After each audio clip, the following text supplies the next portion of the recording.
ship! Abandon ship! Time to abandon ship! That's right, folks. This is pretend Commodore Tony reporting for duty. In actuality, Admiral Tony, commissioned in the Texas Navy and credential. So instead of abandon ship, perhaps I should say, man overboard! Now what is that all about? Good question you should ask, and allow me to explain.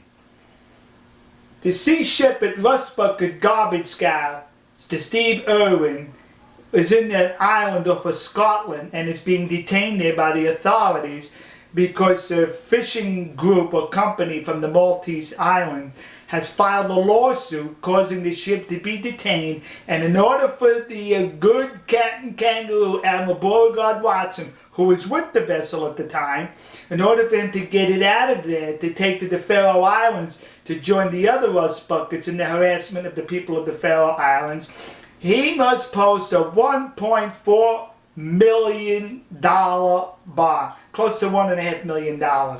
So he made an appeal to suckers around the world to give the money. So you know what he did? He didn't stay with the ship like all captains do. Nah, well, because he's not credentialed, according to an article in the magazine The New Yorker in 2007. He abandoned ship. Abandoned ship! He flew off to South Africa. South Africa? What the Hades is he doing in South Africa when he's supposed to be in the Faroe Islands? Eh? A neighboring country of South Africa is a nation called Namibia, and currently they're engaging in seal hunting because the seals, well, their skins are worth a lot. In addition, the seals are eating a lot of the fish that the fishing industry needs there in Namibia. So girly men from Sea Shipper were in Namibia trying to cause trouble, with the Namibian military chased after them, and being the brave, hardy men of the sea, in the night they ran off with their tails between their legs and crossed the South African border. But here's the best part. A few weeks ago, Captain Kangaroo, Admiral Beauregard Watson, he said, in reference to the Faroe Islands, and that it's against the law in the Faroe Islands to interfere with the whale hunt that's going to take place. And he said, that's fine. I have plenty of volunteers willing to go to jail. The volunteers were willing to go to jail, not him.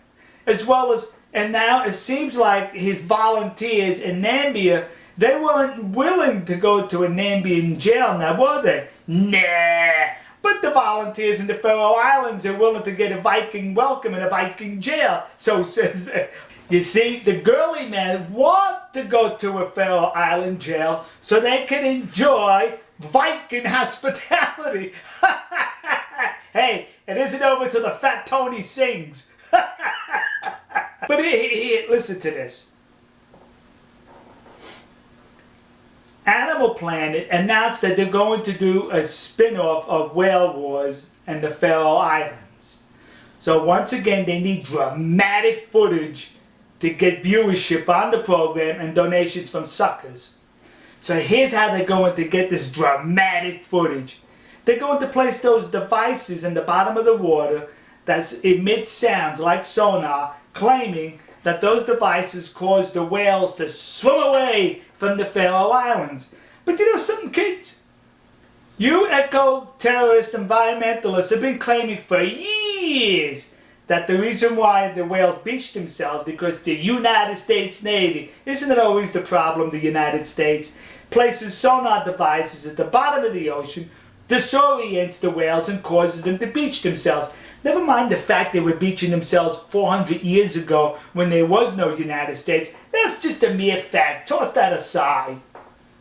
So they're going to place these devices in the Faroe Islands claiming it's going to cause them to run away from the Faroe Islands, when in actuality it's going to cause them to beach themselves and to go to the fjords of the Faroe Islands, so the Faroe people will have a lot of whales to drag onto the beach, slaughter on the beach, cut them open with the blood and the gore, just so Animal Planet, Whale Wars, Faroe Islands can get that dramatic footage with that gory red blood all over the beach for their new spin-off. That's what this is about. That's why they're going to the Faroe Islands. That's why they're placing those devices at the bottom of the water, just so they can increase the ratings for the new spin-off, just so they can get you to donate to donate money. That's what they're doing, kids. And all the while, Captain Kangaroo abandoned the vessel and the Scotland. He did that with a vessel in Canada. The Canadian authorities confiscated it, issued a fine. He refused to pay. He just left the boat there because the suckers around the world bought him another one.